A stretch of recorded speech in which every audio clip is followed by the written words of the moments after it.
Hello. I'm going to be here doing a personal commentary.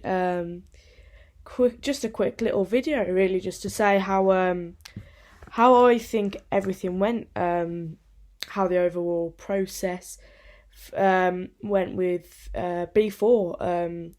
And just like my little own opinion, little own commentary on everything that went on. So, starting with the pre-production. I think that went really well actually. We was all really into it. We was all working really well together. We got our equipment lists done. We all sat down, talking about what we was going to do, making group chats. And I think at the beginning everything was so much easier than we thought it would be.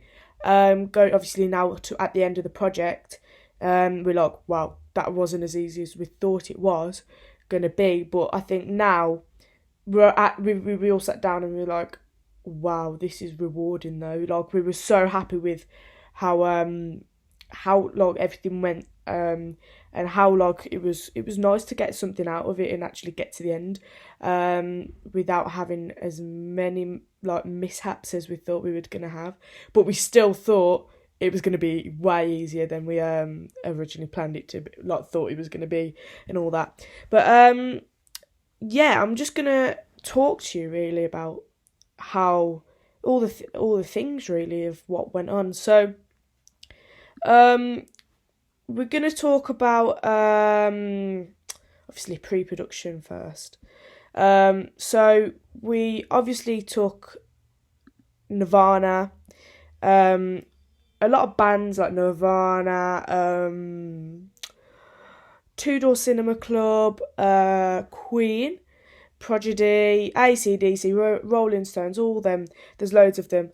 But we went and sat down to start off with by getting all sitting down in the studio, picking our songs, how many songs we're gonna do, what songs, like what genre, because I know we had to do grunge. It had to be grunge, which was the brief. Which we've kind of we've I'll explain it. So we picked four songs because we're a big group, and then we all sat down and my Siri's going off. But we all sat down then and picked what genre we wanted to do, and what bands would be our inspiration, our references, and all that sort of stuff. And we chose Project One, which would be our traditional proper grunge piece, which is now called AWOL. And we chose Nirvana.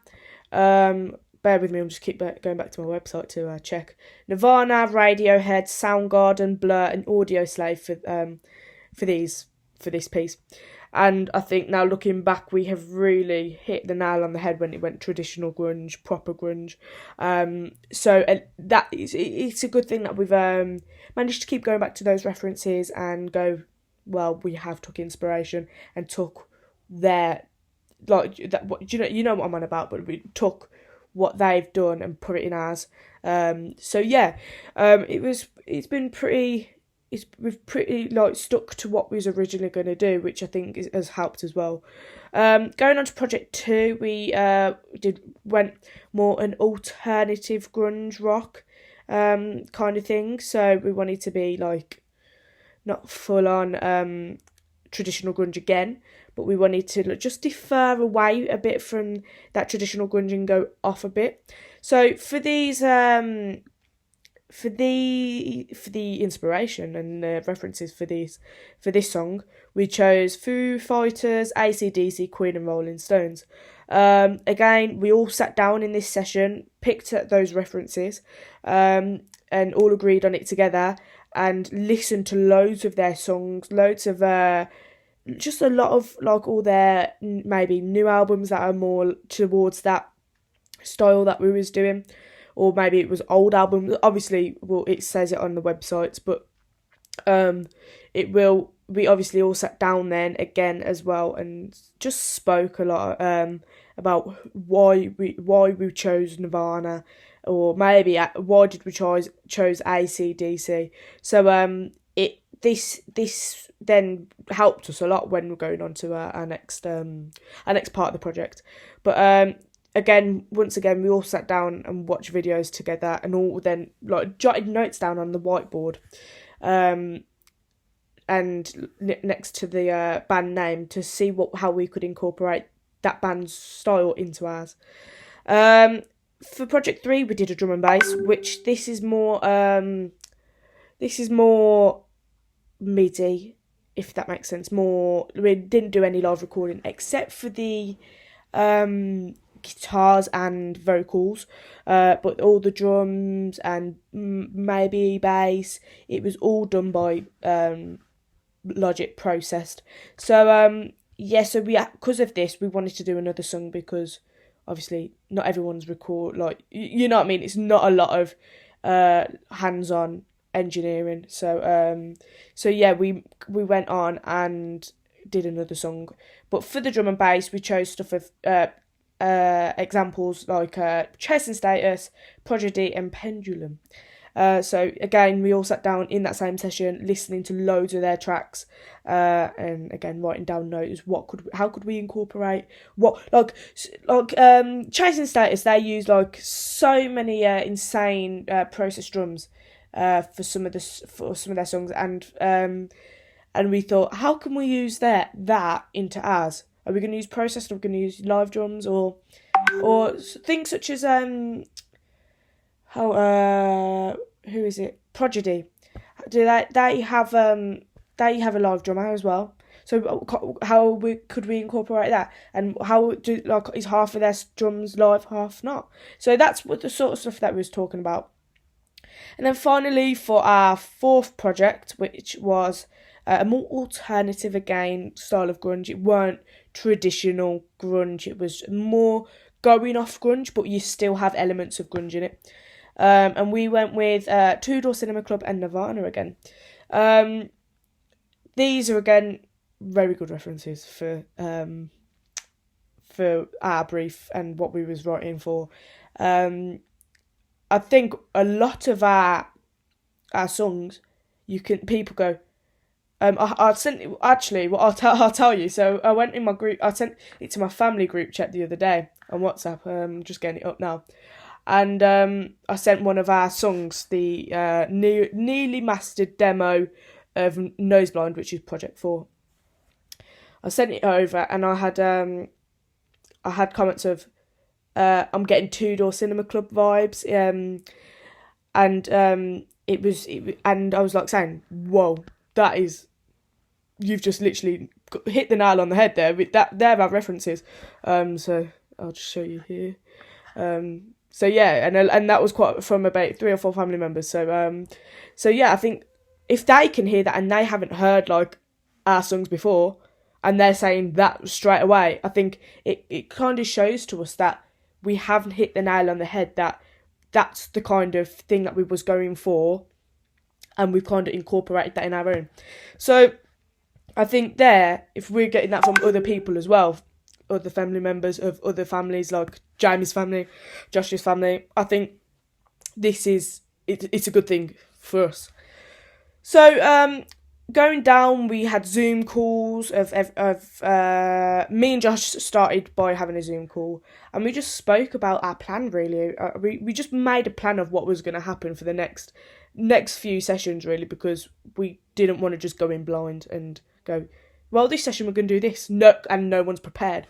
So I think me and Josh then decided to sit down together, take lead of it, and go, this is what we're going to be doing next. Does anyone want to put an input in and change any of that? But I think they were really happy in having a boost and help, because they didn't know where to go next. So I think that really helped if someone, at least 2 people, taking charge of the projects. Then we made a Gantt chart. At the beginning, we thought it might be useful, but I think for us, it wasn't as. We didn't stay on track with it. We didn't use it whatsoever. We had, we didn't use it for at all, if I'm being brutally honest. we made it. We used it for the first time maybe. But and then I think once we had got our one session done, and we obviously saw how productive we was in that session, I think it obviously made our decision. Changed our plan for the next session, because obviously if we hadn't got all the drums recorded in the session that we originally planned to get it done in, then we obviously had to change our plan, and this happened a lot where we had to change our plan because obviously either people weren't in or either had COVID, ill, so we had to work around that. But obviously there was a certain way that we had to track everything. So I think this Gantt chart for us, I don't know about other groups, but I know for us it wasn't as useful. Or I'm going to be brutally honest, we didn't use it, and we think it was rubbish for us, because we liked to plan our next session on the session that we just had, which I think was more useful because we obviously could set a reasonable target for our next session, if that makes sense. So yeah. But I think if going on next time, I think if we do the same way that we did, if we carry on with the same way that we did with our planning, I think that might be better. And I think a lot of people in our group said this as well. We didn't even use the Gantt chart or anything. So, I think that's maybe something that next time we either learn how to stick to that and we make a more accurate plan, or we completely scrap it like we did this time and just do our planning on the session that we just had ready for the next one. So, moving on, we're going to go to the equipment lists. So for these, the equipment lists for all of our projects, we did on a commentary video. So I'm not going to really talk about too much of that, but I'm just going to talk about the overall commentary, really. Everyone was really super involved. Everyone was really... They went and all researched their own parts. No one had to research each other's parts for them. And everyone was really really good in getting a video back to me, because I edit the videos because I'm the one who had a Mac at the time. So I was the only one who had iMovie and that knew how to work it. So I came and then went, you know what, I've got some time, I can edit the videos, because it's not a problem. It takes a couple of minutes to put the videos together, chuck them on YouTube, and then you can all take them off my YouTube. It's not that difficult. But so everyone was really, like, there was no problem at all trying to get a video off anyone. They all took part and said what they wanted for their own project. They all researched. They did a lot of research before going into the commentary videos. So yeah, as overall as a whole on those equipment lists, they were very successful. Doing it as a commentary way, because we can also now go look back at the part that we want. So say if we want to look back at what we was going to use for bass, we know that now, instead of having to read all these paragraphs to see where bass is, that we can just go to 3 minutes in the video, and then the part where we was talking about bass, what equipment we're gonna use for bass, we can just go there, listen to that, and then go and get the equipment. So it's so much easier doing it this way, especially for us as our group, as we've got a bigger group as well. Yeah, and as I said, these videos were very useful because we could all have access to them because they're on a YouTube, and they're all and it's just as I said, having it as a video is just so much easier, and you can just, as you leisure, then having to read through like pages and pages of paragraphs of equipment lists. And I think it was more fun as well doing it as a collective, as a group, because you also had your individual work where you had to go and research your own task, but also then you had your like group work as you like working together to pick what, like also like asking each other what instrument.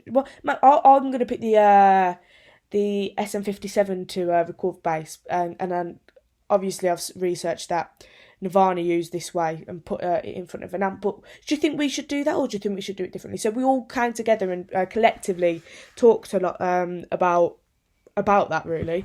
So nothing was ever. Everyone was always keeping in the loop. The communication was good. I'm back.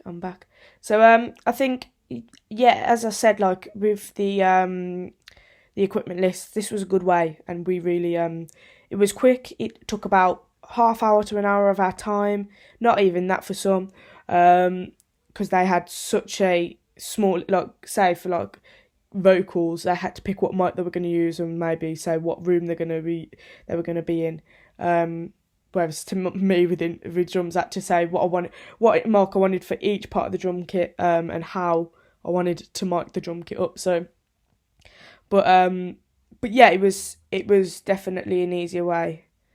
Because we also didn't get distracted as well. I think with these videos, I think doing it as a commentary, you got to just like talk to the camera, not get distracted like I'm doing now, really. Where I think if we typed it, we might have like just waffled on. So going down, then we had to do a risk assessment before we even went into the actual part of the studio. So this risk assessment, we split it all out. Everyone had to we basically split it off. Let me just look. There is 2, 4, 5, 6 columns. So I think we did 2 people per column. And I think maybe one person had to do an extra column, but it was all shared out and voluntarily done. But the risk assessment, we all split off, did it each. So we all came and sat together about the topics, about what the hazards are, and then we all then went off into our groups. Well, 1 did food, 2 did food and drink, 2 did about tripping, about cables. So it was all, you got to pick what you was more comfortable in on talking about for the risk assessment. So this was easy. Doing this as like having the communication as a group was so much better, so much easier, so much better. And yeah, it took half an hour as we split it off in the groups for this risk assessment. So yeah, I think that was very successful. Moving down to the songwriting process. We got videos of this. So as we wrote the songs ourselves, to show the actual process of everything, we got loads of videos of us, of like the session really, and then took out the best bits and clipped them all together in a video. And I think this was very, very useful and successful for us anyway. It just showed having a camera up there and filming everything, because we needed it for evidence. We couldn't mess about. There was no time for like having like chit chats going on your phone. It was proper down to work, and I think in this part of the process and the pre-production, everyone was amazing. We split off into groups for certain songs. So I know it for AWOL, which is Project 1. It was me, Henry, Alex, and Finn to write the song. Then we for Noseblind, it was the same again, but Josh then jumped on to it after the demo. We'd just done the demos and to make it more, just give it more of what it was missing. Drum and bass, Jamie, which is his specialty. Ashton, Ben. We got Ben to do vocals, and Josh did. And then Cause of Action, Josh wrote and I then wrote the drums to it. So it's kind of a me and Josh wrote. But yeah, I think having this splitting off again into groups, and because we was a big group and all, it just split the workload up so well.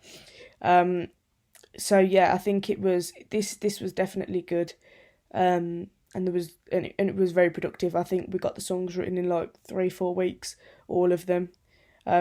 Some of them we even got written in 2 weeks, such as like for Noseblind, we wrote it in like an hour's session. We had an hour, and then we went and took in our extra time. We've spent so much extra time on this. We went to Stage Studios and then spent 2 hours there writing about writing Noseblind, because we didn't have a lot of time left. I think we didn't even have one session it had to be in, so we went in our extra time, got it written, and yeah, we wrote that song in like 3 hours. and then Josh come and jumped onto it and he basically, I think he added an extra chord, he added a nice bridge section, and made the guitars a bit more better, changed the rhythm of the guitars, and yeah, as we said, so we haven't even spent that much time on the songwriting process. It was more the recording process, which took a lot of the time. After the songwriting process, we all then had a Zoom call. Some who could make it joined, and the others who couldn't make it, we kept them up to date. Obviously, everyone couldn't make it. There was either doing something. We couldn't all get a time for everyone to be doing it. So, but most people did join.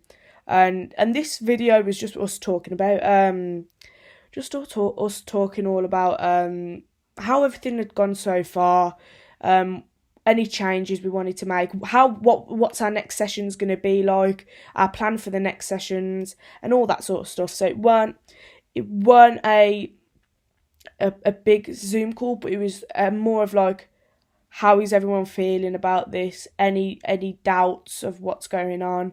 Are you fully committed still? Also, what is the next session going to be like? It's going to be proper hands-on, let's go for recording. So yeah, that was a quick Zoom call, which is on the website.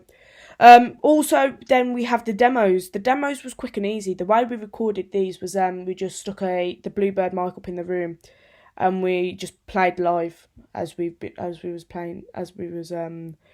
did one take, just quickly rough of the song that we did, because we obviously, as we was singing, as we was writing the song, we were playing together live anyway, so we thought, just stick a Bluebird mic up in the room, put it on the right pattern, and let's play. So there's not really a lot done to them. It just shows you the demo, really. But having those demos is amazing, because we've been listening back now at the end of the whole project, and we're like, wow, how has this massively changed? Like, we have completely massively changed it, and we're so happy. So yeah, moving on to the recording process. We'll start with drums. We originally tracked for one of our songs, which we obviously didn't listen to any of the teachers. I think we was in a world of our own. We tracked guitar first for AWOL, and Craig and Alex, you're probably like, I told you so, told you not to do that, which we know. We obviously had a mind blank, I think. We had a mind blank, and we obviously just went, we're going to track guitar first, and then we'll do all the other stuff after. And then Alex came in at the end of the session and was like, you do know you have to track drums first. And we was like, you're joking. So we spent a wasted session really, tracking the guitars, which is for one of the songs, which is a bit stupid, if I'm being honest. But at least we know now, this is a learning curve really, which we were saying. It's a learning curve. We know now that you've always got to track drums first, and this is the first step that you do before going into anything when you're in the recording process. So it was a learning curve for us. But going in with track drums, we did the proper setup. Everyone was properly they all set up, helped set up. There was no one was left out having one job. And before we went in, we had a plan, and luckily, bless Ashton, he sat down on a Word document, which is on the website, and he put what mic we're using for each part of the drums, like the Lewitt for the overhead, and he sent that out, and he put in what input we're going to be putting it on the X32 in the chat and in the box in 118, and it made life so much easier for us. I think if we didn't have that, we would have been lost, because all we did was, you had one person on Logic putting all the making all new tracks, already with and labelling them up, because we wrote on the whiteboard then of what the plan was, and then all we had to do then was set it up, and it was all, and then go. And I think this made it a lot easier having a plan. and Ashton doing that, which was, we didn't know he did that until he sent it us, and we was like, what's this? And then he went, oh, it's a little plan that I've made just so it makes life easier. And we was like, this is amazing. Can't believe we didn't think of it, really. But it's just the little things that really like show, wow, makes life so much easier. But then we obviously all set up. The setup was it was annoying because we had to obviously set up quite a few times because we needed more than one session. But I think the overall setup, everyone was hands in, everyone was busy getting to work, making sure we had a plan where we want half hour at the beginning of the session setting up, and then we just spend 20 minutes gaining. So yeah, I think that was a big help that everyone was ready to go. Drums, there weren't any. The big problem is with drums is we really heavily noise gated it on the X32 when we was playing, when I was playing, and this has really affected our mixing process. It was really, and I think you guys have obviously picked up on that as well. But we talk about that a lot in the mixing videos in Task 3.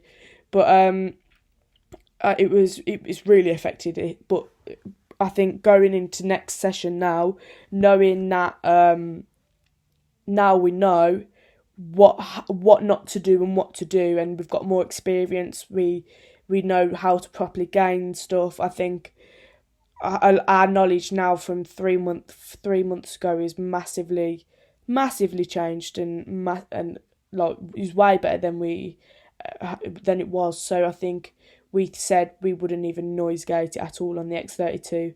We'd go straight on to and do it in mixing. It made the mixing process so much harder, and we had to sample replace a lot of things on the drums. So I think this is a lot of a learning curve again, and there's a lot of learning curves in this. So yeah, we originally stuck with the original setup that we said in the equipment lists. Nothing had changed. Maybe one or two mics. Maybe we put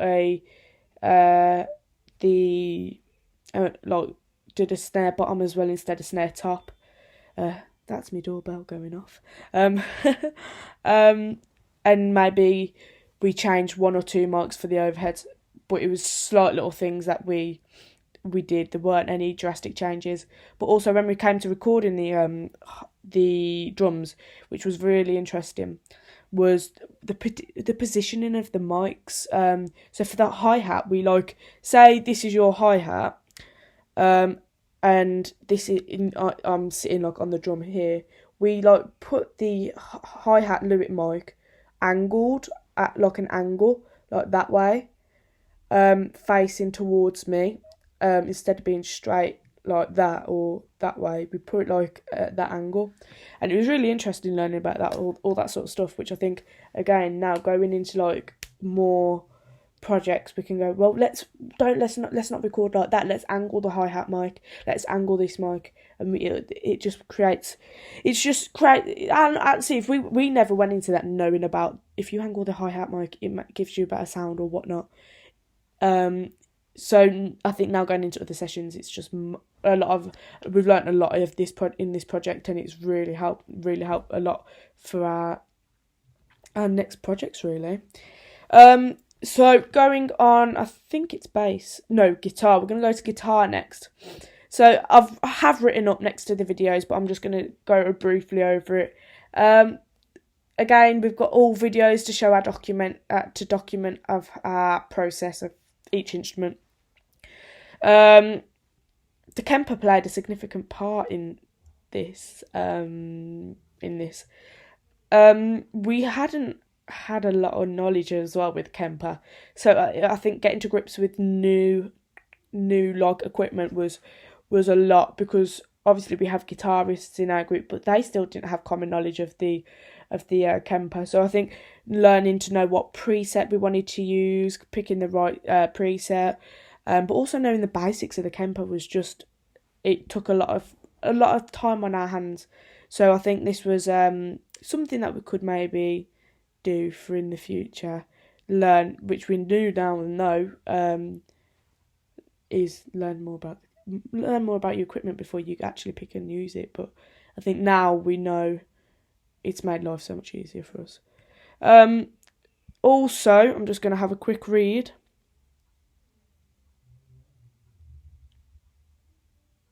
Yeah, as I've said again in the video, in the write up next to the video, is that we didn't have common knowledge with the Kemper. We also did the guitars as well a different way. So we used a Kemper for one, but we also then used miking up an amp for another. And I think we just wanted to have more than one way of recording. We didn't want to use the Kemper for every way. So I think having this way, it shows that we can. There's more how we can adapt with other styles of with recording, and how we can work with those.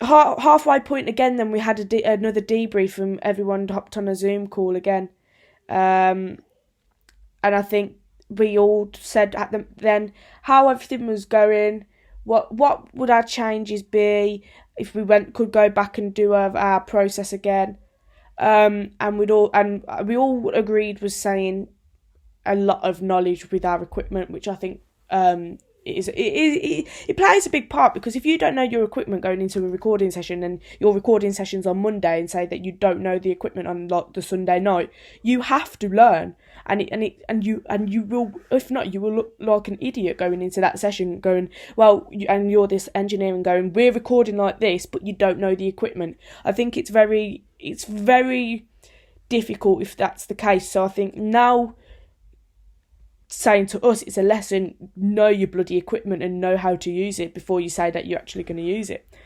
But that debrief again, it was just saying how the next few weeks are going to plan out, how then the mixing sessions are going to plan out, and all that sort of stuff, which is seen on the website. Then we have a video of the bass. Now the bass was the probably worst of our recording. We wanted to use a college bass. It was absolutely awful bass, so we had to scrap that whole session of recording. Then we moved on to having Alex's bass, which is a more expensive bass than the college bass. And then we had Finn playing, and we obviously going now as recording engineers and sound engineers, we should have listened back and went, you know what, this is unusable, which half of it was, and we should have then acknowledged there and then, once we was listening back to it, this is unusable, we're going to have to redo it again. But I think because the time was on our hands and we didn't have enough time, I think this was a big factor. Time was a big factor with us, so even though we got a lot of it done, it was a real big factor, and getting stuff done in that one session was hard. Otherwise we'd have to stop halfway through a recording and come back the next session, which we didn't want to do. Also then for another bass, Alex recorded, and it was unusable again. It was, this time it wasn't notes playing on top of each other or anything like that. It was like a 3-minute bass solo for one of the songs, and we tried to be so respectful about it, but it was out of time, out of key, it was like a 3-minute bass solo, and we felt so bad that we couldn't use it because he spent so much time writing it. But it was just, if it's not something that isn't usable for our piece and it's going to downgrade the piece, then we needed to change it. And so we sat him down respectfully and we went, Alex, we haven't been able to use it, we've had to redo your bass. And obviously he was a bit upset because he'd spent loads of time doing it. He did it while he had COVID, so he was ill, but he still worked, even though he was pretty ill. So we did feel really bad, and he wasn't that happy about it. But at the end of the day, we're the engineers and we know what's best, and we can't have something that's gonna bring our piece down at the end of the day. But he then got over it, and I think then he started to realise, well, okay, then I start to understand. Which in the moment he was more upset, more of a just more hurt that we had to go not behind his back, but just do stuff while he wasn't here because he was ill and change his stuff, which obviously it would hurt you, but I think he was a man about it then, and he had a bit of a crap day as well, so maybe telling him on that day wasn't good, but I think overall he respected it in the end, and he was really he just moved on from it, and he didn't drag it on like he could have. So also for the nose blind bass, then we did use a different bass. We used a proper expensive jazz bass, which was Sam's in our class. He let us then, because we had no time, we didn't have a lot of time left to record. We then went, Sam, are you using your bass? And he went, no, I'm not. And he was like, we need it for like about an hour. Can we nick it for like an hour? And then we opened the bag and was like, whoa, this is proper expensive. But it just shows the quality of the bass affects the quality of the recording. And working with 3 different bassists, and one like each, like you have cheap, then you have like a couple £100, and then you have like hundreds and hundreds of quid. It just shows that, and we've worked with all 3. It just shows how much easier it is to work with the more expensive basses. Then going on to vocals, which is our final one of our recording process. We have videos, and you see the setups, and you see all that sort of stuff in the videos. And you also see on the website a lovely photo of all of us around a Bluebird mic, which we all decided to sit around a mic stand and sing for one of our projects. We tried to experiment with the vocals. We had added harmony in some, but we wanted to all do something that we hadn't done before. So at the end we all sang "It's Not Okay" around the mic twice, and this was really fun. It was really experimental. I think it was good to experiment with this. We haven't experimented with a lot of other things in the piece, so this was something that we could work with.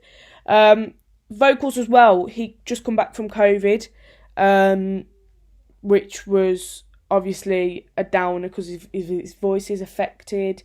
It was very croaky. But for our grunge piece, it actually sounded really good. That his tone when he was recovering from COVID and he was singing, it was insane. It was so good with our piece. So yeah, I think that was a good thing really. Getting our vocals done was a success. I mean, there's nothing too special about these. We got them done pretty quick. Sometimes we got them done, and then we had a few sessions off, and then we need to re-record. So we went back then a new session and we were going to re-record this. This is why, maybe because he was out of key, out of time, and we just obviously didn't notice that in that session because we was in a rush, or maybe. So then, we went and redid some things. And that's when we all got to experiment really, because we had a few sessions, more calmer sessions, where we went, you know what, before we start mixing, let's make sure we've got everything. Also, I think we've stuck to the equipment lists again for this, but except we might have used a Bluebird, and we noticed in mixing as well, the Stealth is so hard to mix with, especially with Alex's voice, who sung on the tracks. Where the Bluebird, we used the Bluebird for one of them because the Stealth wasn't available, and we went, you know what, let's just use the Bluebird. It's the only thing that's left that we wanna use, that's the best. So we just went, we'll use the Bluebird, and it suits his voice so much better, and it was so better to mix with that as well. So we said going in, if we use Alex as a singer again on a track, then we are definitely using the Bluebird, and I think we definitely saw that in mixing. So yeah, and then again use the Bluebird for all of us standing around the microphone singing "It's Not Okay." But we're going to move on to the mixing in a minute. But before we do, there's a little debrief under there of how the whole recording session went. I think it went really well. I think we got it done. I think there's so many things that we've learned, and so many things if we get a resub, or if we had the whole session again, then I think we'd sorry, my dogs are going. Someone's at the door. But I think if we had that session again, that whole 3 month, 4 month period, we did it now with the knowledge that we've got, we'd be so much better with everything, and I think there'd be a massive difference of quality in work. So my Mac's going to die, so I'm going to go and put this on charge or get a charger and talk to you then about the mixing process. But before we go as well, there is unmixed versions of the projects on the website. So finally, we're back for the last little bit. My laptop's on charge now, so I thought it was going to die while I was halfway recording. I was like, oh my god. But task 3, the mixing is something that I was kind of dreading going into it really, because I've not really done a lot of mixing. I'm not comfortable with it. A lot of people aren't. And I know it was like something that everyone was kind of dreading going into. Some people in the group did the bare minimum on mixing, and they did more in the recording process. And more people did more mixing than the recording process. So I think this was a big thing because there was more mixing workload than.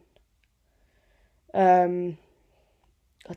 mean, it's 50-50 really, but I think a lot of people, because they don't know a lot about mixing and it's hard for them, they go, you know what, I'm just going to close off from it completely and go and only do the bare minimum. But I mean, with people in our group, there was a few that really, really struggled with the mixing side, and they sat down with us and they were like, I'm so confused.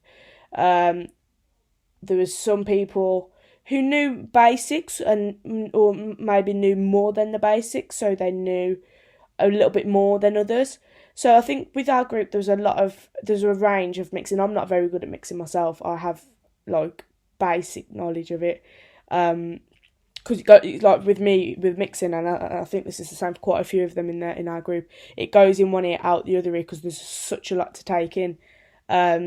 So I think it's like you have one session and you fed about 50 pieces of knowledge, and only 5 of it sticks with you because there's so much to take in. But I think that's the same with a lot of the others. So they only know like the basics: EQ, compression, maybe multi-presser, but which Ashton says, he says multi, and I think it's multi. But yeah, so I think this was a big factor for us.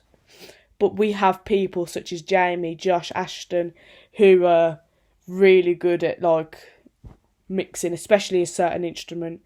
Like for example, Jamie's just insane with vocals, everything with mixing really. I mean, he's probably the one who knows more than anyone in the group with mixing. Ashton, again, he's had way more experience more than anyone in our group. So he did a lot of teaching he's done as well in this mixing process. He's sat down with us, taught us like why we do this, you do this because of this, which was very helpful. And Josh, he with his instrument he did quite a bit of the drums, but I know he specialised more in his guitar, and that was he's good with what he does. So yeah, and I think Finn, Henry, me, we all know the basics of mixing. Like as I said, it goes like one in here, out the other, and only a bit sticks with you at a time, which I think is more difficult for us. Alex, I'm not sure about him. I think he knows more than me and Finn, but not as much as Jamie, Josh and Ashton, and he's just a bit above, just slightly above me, Henry and Finn with mixing.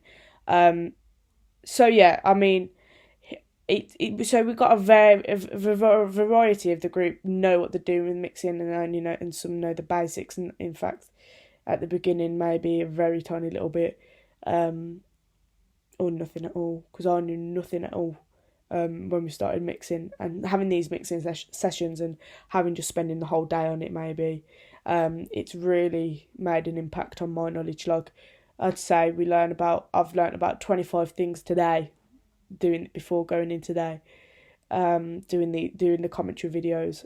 Even though I sat and did most of the mixing as well, I think learning again now, re-listening, half the stuff that stuck with me actually mixing is literally more stuff has stuck with me now. So it's difficult when it comes to mixing, and I think this was a hard process, especially for me.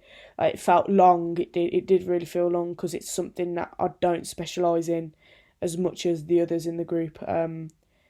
So yeah, I mean, going on through this, we've had loads of sessions where when was it? Last week, Thursday, Friday last week. Me, Ashton, Jamie spent the full 9 o'clock till 4:30 mixing AWOL, and we really nailed it. So yeah, having like a lot of time has helped with this, and being ahead of other people has obviously helped massively with this mixing, because it's meant we can have more time sit down, mix, spend a full day on it. So yeah, I think being ahead of our schedule has really helped us a lot. Also, with the mixing, we've done commentary videos. On AWOL commentary video and the Noseblind one, it was difficult because people weren't ill or what not. So it was just me, Jamie and Ashton, sorry, for those videos doing the commentary, and I'm sure we've spoke about what everyone's done in them, and they'll probably do a little commentary video themselves and just talk like I'm doing now about how they think it went. For Cause of Action, Josh did a lot of mixing and that, so he's coming, and then he came in a bit later and sat down with us and did that as well. So and he's done some separate videos which we're going to incorporate in the main mixing video anyway. So we've all done our part with it. But obviously this was not my favourite part of the project, the mixing part, which I'm going to be brutally honest, I don't want to be telling any lies or anything, that this was probably the hardest part and the most difficult part for me, and the unenjoyable part of the project. But it's got to be done, and you've got to learn, and that's what I think at the end of the day. You're not willing to learn and not willing to learn new things that you don't really want to do, then it's got to be done at the end of the day, isn't it? So you got to try your hardest. But I think now everything's done, we've listened back, and we are so impressed of all our hard work that we've put into the project. We sent the MP3s off to our group chat, and we were like, we are so rewarding. And then we was listening to him in 118 yesterday, and we was listening to them to the KRKs, and everyone had a smile on their face. Even people from other groups came to listen, and they had a smile on their face, thinking, "Gosh, this is good." And we're thinking to ourselves, "This is good." So I think we're really proud of how things have gone, and I think as well now we still could do things a lot more things better. But we've learnt so much from this. So yeah, this is B4. The B4 assignment is officially done.